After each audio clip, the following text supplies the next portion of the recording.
So we had to get in line at 3 in the morning to pick up this bottle. Let's find out if it was worth it.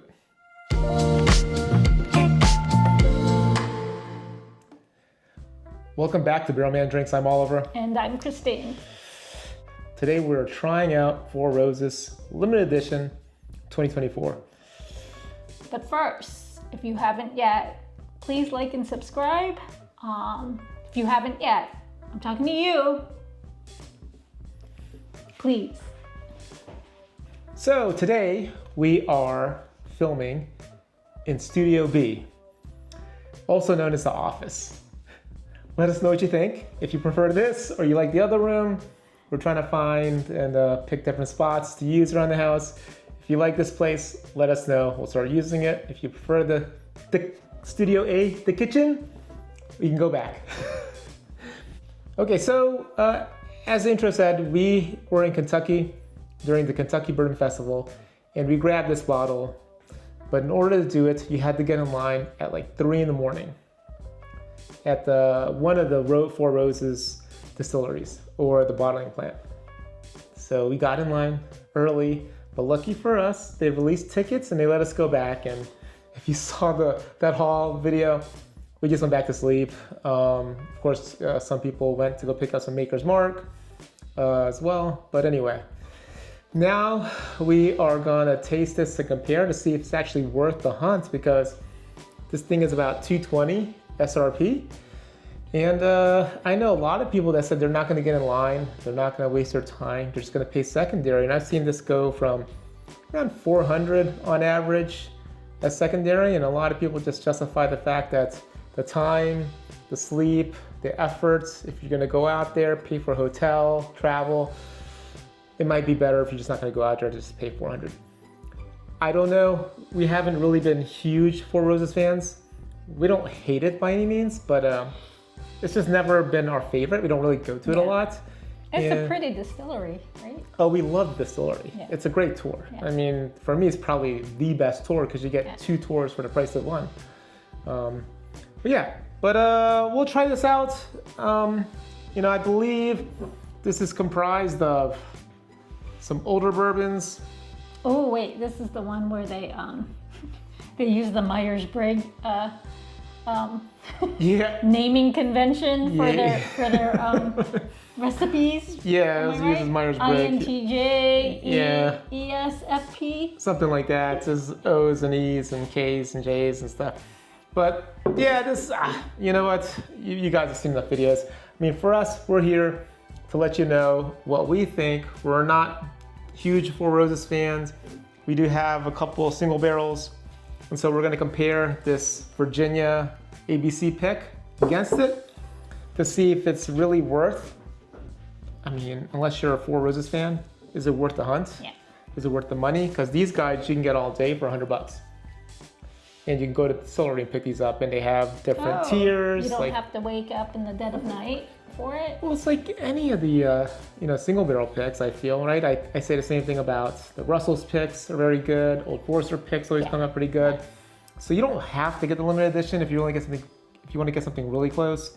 You can always just get a single barrel. Okay, so the 2024 LE comes out at 108.2 proof, and it's aged anywhere from 12 to 20 years. It's non-chill filtered and consists of OBSV, 12 years, OESK, 15 years, OESF, 16 years, and OBSF, 20 years.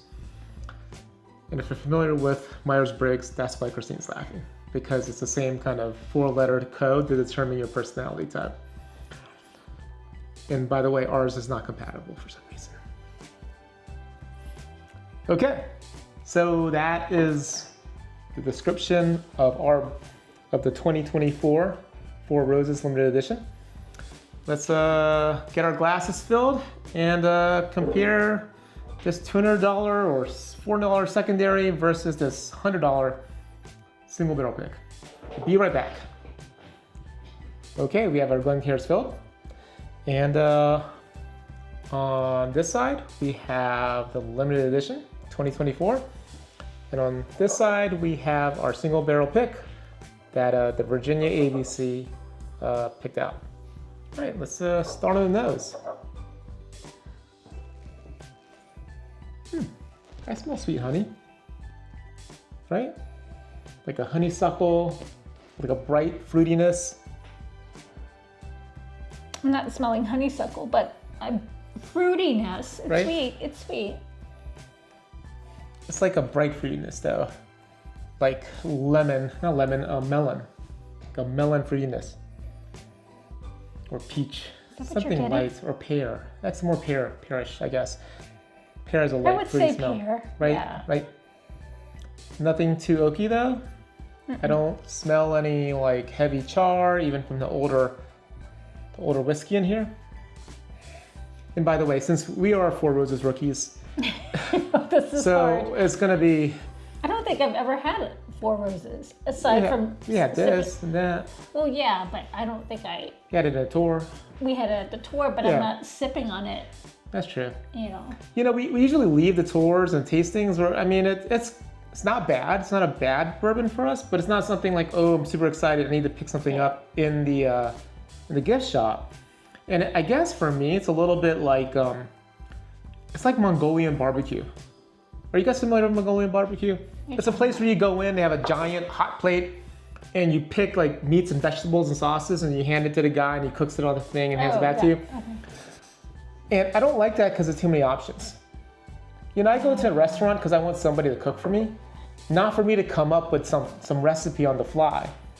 Because I'll just do that at home. I'm not going to pay extra for that. So that's kind of how I feel about the Myers-Briggs code. Oh, you have to. It says, look I at don't it, know, yeah. I've read it, but anyway, all that to say, There's too many options. It's like Yeah. Cheesecake Factory. Every time we go in there, you go, well, what do you want? And like flipping through that booklet. yeah. Going, I don't know. So all the Four Roses experts out there, do us a favor.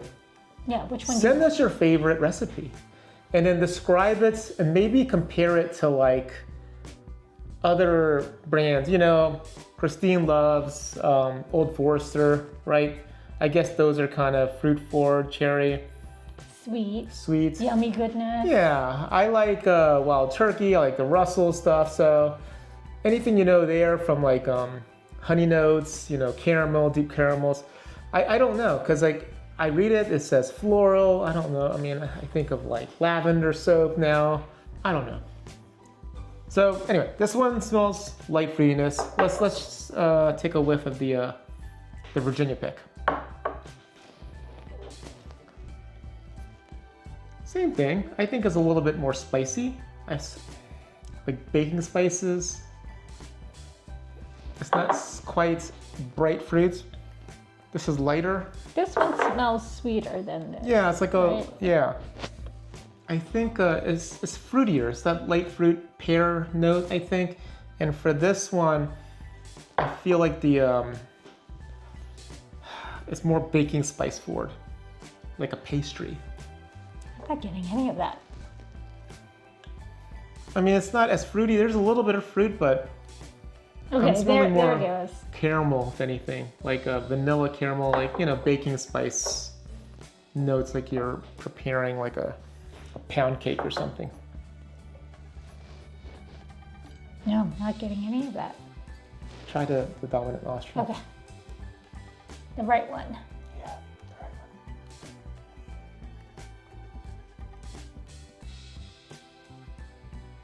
All I know is it doesn't smell as sweet as that.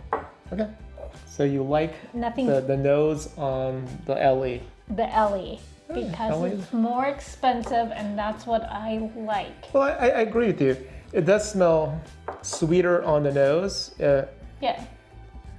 Yeah, and this one's just slightly muted, more muted than that one. Okay, let's start taking some sips. Cheers.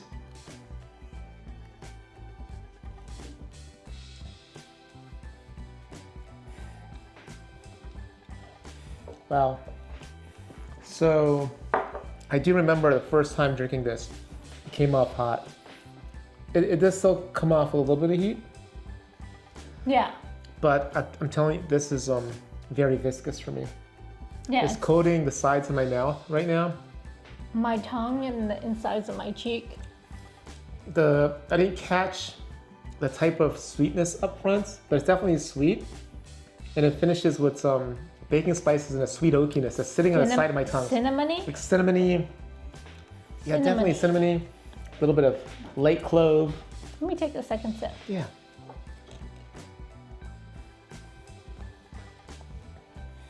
Yeah, that one, the fruitiness that I'm capturing is like apple pie. It's not like a cherry note. It's definitely a fruitiness, but it's like a warm apple pie. Cinnamon apple. Yeah, cinnamon apple, the finish, and then the that barrel char of the 20 or the older stuff comes out a bit more now. It sits on the, I mean, it just lingers, right? It's like sitting on the tongue. It's a really long finish. Kind of like it, bad. right? It's not very tannic at all, the oakiness. No, right? no. I can sip on this. I I think, can, I can lick the insides of my mouth because it tastes them so good. I'm sorry. Okay. It's very viscous. It literally is just coating everywhere, and I have to like just get it all out. I can feel it. You do you, man. Okay, that's a good pour. I think it opened up. We had this open for what, maybe a week or so, Yeah. and this really did open up nicely. Wow. It's cinnamony. Yeah, I think maybe I'm liking Four Roses because I know that whenever we leave the distillery, the tours, it's like, oh, it's good, but Eh. you know, it was one of those. I'm like, oh, listen, I'll mix it with something. That's how I always felt, right? The cocktails they give you on that one tour. Yeah. Make a cocktail with this bottle though? I'm just asking because you know. I'm not gonna answer. You guys answer that one. If you say yes, then I'll make some cocktails with it. Okay, I need your help, guys. I need your help. I need you to help. You just said it's save this marriage, because if that happens. Okay. You know they're gonna say yeah. They're gonna go, yeah, Christine. That's because they just want to taunt us. They want to. Anyway, let's get at this Virginia pick. Okay. Because when I first tried this out, I thought they was similar. Okay. I literally said, oh, they're close enough.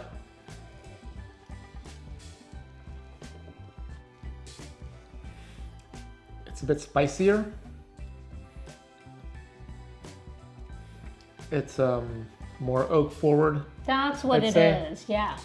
Very oak forward. The rye spice really does kick in more. What'd you say? The rye spice. Rye. Rye. Okay. I thought you Like said rye, rice. all right. Not rice. There's no rice in this. It's rye. Well, that's why I was questioning. But it does linger just as long though. I feel like the viscosity, the mouthfeel is very similar. Doesn't linger as long as this one, I but don't it does think have that oaky. It does. I think it's a little drier, right, on the tongue, and it doesn't sit on the tongue like this. Like it was the LE was sitting like a sweet oakiness on my tongue. Like it was sitting there. It's like, hey, enjoy me. I'm here. I'm here for a while. This guy just like, yeah, I'm here, but I'm a little bit oaky. I'm oaky. I'm oaky. I'm right? not gonna stay too long. Yeah, but it does still linger. I mean, I don't feel like I get the same viscosity, not the same coating of the mouth, but it's definitely in there. So this particular pick, guys, it's a Virginia pick, OBSQ. Did you guys see that? Right. It's OBSQ. I don't know what that's supposed to be. I don't know how to read that. I have an app that reads Myers-Briggs. It's an introvert. That's why it left the party early because its social battery was drained. I don't know. This one's an extrovert. That's why it stayed longer. I mean, we have another pick that on our trip to Kentucky with the guys for our 50th. Oh. Yeah, my buddy Roland grabbed me a bottle. He bought a bottle for each of us, and I'll go get it. Let me. I got one too. No, you don't have one. I have it. You said for each of us. No, for him and me, each of us. Oh. Not you. You weren't there. Well, that's why I was a little confused. Uh, Oh my gosh! See, they all start to look alike. I'll give you one thing. These bottles are pretty, and this is Christine proof. This one is not Christine proof. This Okay. one, I see the whole time. This is from the shaky. distillery, OESF. I don't know. I mean, I crack it, but it's gonna be a fresh crack. It's gonna be a bad comparison. But I don't know what this is supposed to taste like versus this one. That's OBSQ. I don't know what Q is. I don't know what F is. It's like effing killing me right now. Let me see. So, Oh, they're both O. yeah, let us know. I don't know. Let us know what, I don't know. B. And the tier thing, educate us on the tiers. I know it's like higher tiers is preferred. Does that mean it's because they're higher proof or because they taste a certain way? And also let me know if I can make cocktails with this one. Say no now. Okay. I mean, I'm going to go back to the Ellie for I like one more the sip. Ellie. I like the I Ellie. think it's the better one. Now the question is What? it twice as good? $100, $220. Oh no. It's not twice as good. Would I get up in the dead of night again like that? For Yeah. it? Yes, you would. Oh, okay. For the channel. And to meet people. That's the best part. Right? Yeah. Okay. Meeting people is the best part. And I think we saw Zach from Bourbon Kingdom in front of us. Remember? Oh yeah, he was. He was chatting with he was a talking bunch with of people, people, like about Yeah. 2 or 3 groups in front of us. So it's kind of cool. So you can see people there. Yeah. And we were at the Cox bottling plant. We weren't at the Lawrenceburg facility. So anyway, we might try next year because we're going to go to Kentucky Bourbon Festival. That's a mission. We're going to bring a gang with us. And, Yeah, come with. And we're going to see who's hardcore and gets in line with us. Because everybody, will see. I bet everyone will. Yeah, maybe. Okay. I say this then. If you're a Four Roses fan, I will say this. If you're a fan of any distillery, you should try to get their limited editions. If it doesn't break the bank for you, at SRP, Yes. right? If you love Four Roses and you can't make it out there, I think paying secondary is worth it. I mean, it's already an expensive bottle at $220. You can get it anywhere between $350 to $400. I think it's fair. I mean, you're saving yourself. Well, because you're not spending money on a hotel room. You're not spending money on buying food to get there. And while you're there, you're not spending. There's a lot of money you're not spending. True. Right? And again, if you're a Four Roses fan and you need to get it, I've seen older bottles, I'm going to say older, just like 2021, 22, maybe 2020, going anywhere from like 250 to 300 euros in Europe when I'm there for work. I never picked it up because I just didn't know if I'd like it or not. I think I like it enough now that I might try other batches, Yeah. right? Other years. I could definitely sip on this. But I wouldn't spend more than, I think max $350. That's just my top line. And I think I have to read the reviews to make sure they were really good. I hear 135th, which is last year's 2023 release, was really good. Yeah, so I don't know. I've never tried it. This is the first No. Ellie we've had. You see how it's wobbly on this table? I'm not a fan of the bottle.